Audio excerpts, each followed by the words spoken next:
आपका जो शरीर है ना, वो जैसे एक बहुत बड़ा मकान है। मकान किससे बनता है? ईंटों से बनता है। ईंटें हैं, सीमेंट है, सरिया है और चौखट है, ये सब चीजें बनके एक मकान बनता है। तो ये जो ईंट है ना, जिसको अपन ईंट बोलते हैं, वो समझ लो आपके शरीर की एक कोशिका है।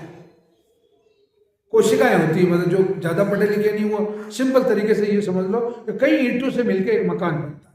तो आपके शरीर में बहुत सारी ईंटें हैं, अलग अलग तरह की।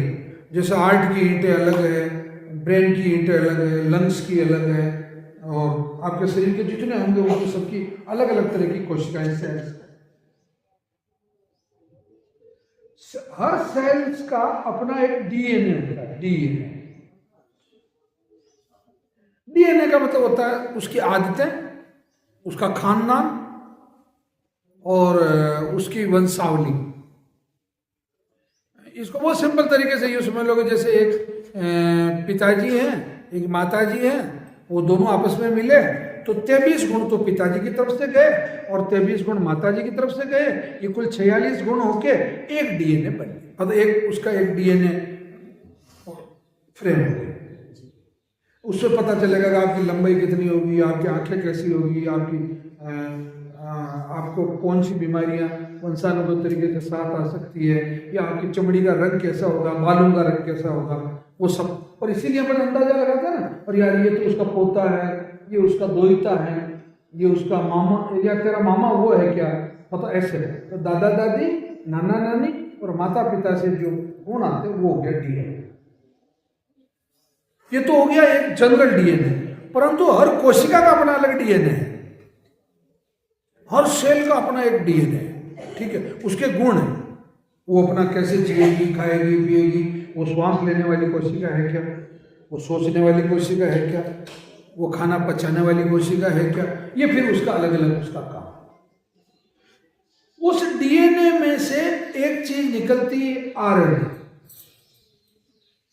मतलब उस डीएनए, अब ईंट है, अब ईंट को तोड़ो तो ईंट में से क्या निकलेगा?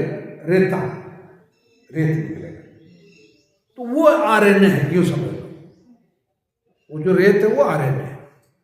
अब वो आरएनए को क्या होता है, वो आरएनए डीएनए के बीच में, दोनों के बीच में एक जुड़ाव होता है।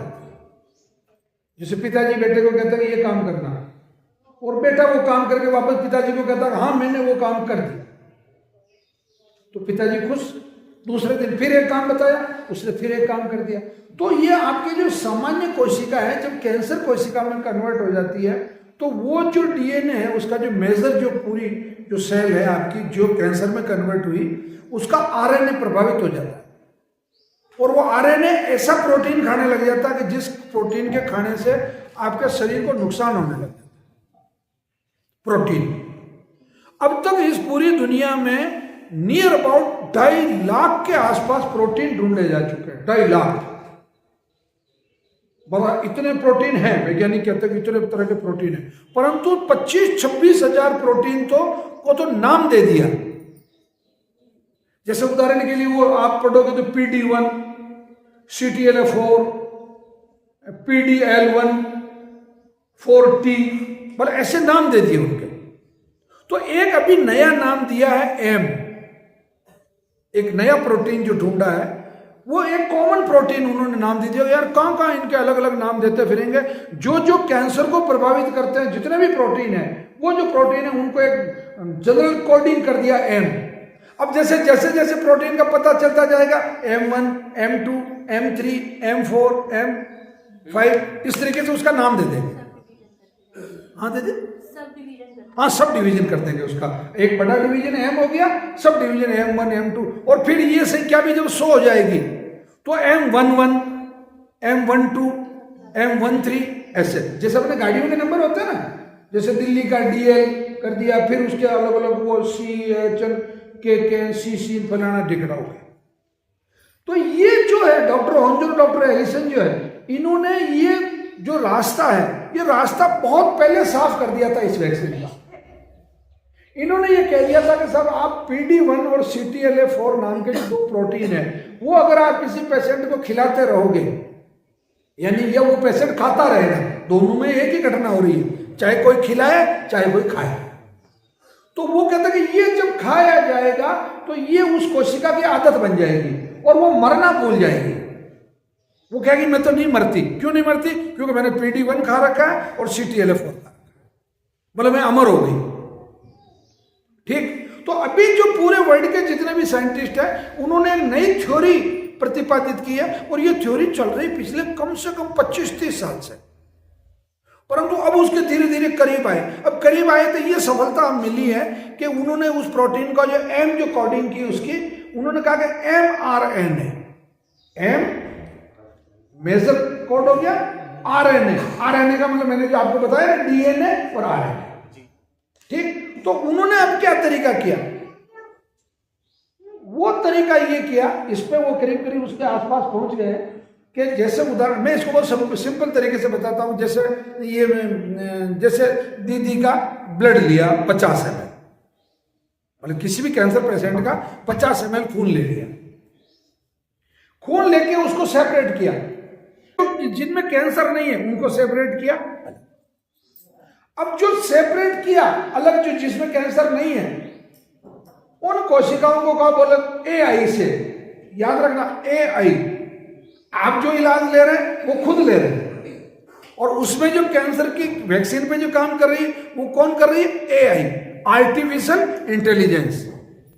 तो अब ये एम फैक्टर हो गया, एम प्रोटीन है। वो आपका जो 50 ml सैंपल लिया, अब उसको कल्पना करो कि उसमें से 10 ml तो कैंसर वाली कोशिकाएं निकल गई और 40 ml बिना कैंसर वाली हो गई। तो उन बिना कैंसर वाली कोशिकाओं को उसने कहा, किसने? AI ने। उसने कहा भूख लग रही क्या? जो कहा हाँ भूख लग रही। अच्छा खाना खाओगे? जो हाँ खाएंगे। चलो ये प्रोटीन खाओ। उसको वो एम प्रोटीन दिया, कौन सा? जो उसमें है, वो जो कैंसर सेल में है जो अलग की, वो दिया उसको खाने के लिए। देखा खाओ कैसा लगा? अरे सब बहुत अच्छा लगा, बहुत अच्छा लगा। चलो फिर थोड़ी देर में कहा हमें खाना चाहिए। अब वो प्रोटीन उनको पता चल गया कि ये फला प्रोटीन है। वो प्रोटीन उन्होंने कृत्रिम रूप से उसको देना शुरू कर दिया। उनकी आदत बना दी कितने? 6 घंटे में कि खाएंगे तो वही प्रोटीन खाएंगे। अब उन्होंने बीच में कुछ ऐसा कोई फर्जी प्रोटीन दिया जो उनको नहीं खाना। जिन 2-3 कोशिकाओं ने खाया उनको वो तड़ तड़ तड़ तड़, मतलब उन्होंने अपने तरीके से उनको मार दिया AI ने। तो अरे बोले ये नहीं खाना, वही खाना जो सर कह रहे हैं, जो सर खाने को दे रहे हैं वही खाना, दूसरा खाना नहीं खाना। वो एम प्रोटीन उनको दिया गया और धीरे धीरे उस सेल की आदत हो गई कि अब हमें यही खाना है। जब वो तैयार हो गई पूरी कंप्लीट वो खाने के लिए, तो उन्होंने उनको खिला के देखा। वो जो कैंसर सेल थी वो धड़ाधड़ खा गई उनको 10 मिनट में साफ। हाँ भाई अपन सक्सेस हो गए। अब जो बची हुई जो सेल थी उनके पास, उस सेल को, वो सेल हो गई वैक्सीन। वो जो कोशिकाएं बची हुई है उन कोशिकाओं को उन्होंने एक लिक्विड फॉर्म में लाके और वो वैक्सीन दे दिया। ठीक, वैक्सीन का नाम हो गया। अब उन्होंने ये ट्रायल भी हो रहे हैं, काफी ट्रायल हो गए, बंदर पे, चूहों पे, खरगोश पे, इन पे तो खूब ट्रायल हो गया, बल्कि ह्यूमन ट्रायल भी काफी हो गया। अपना जयपुर में जो एक महात्मा गांधी जो यूनिवर्सिटी है, जो हॉस्पिटल है, उसमें कोई 12-13 पेशेंटों पे हुआ है, और बेंगलुरु में एक यूनिवर्सिटी में हुआ है, और पूना में हुआ है,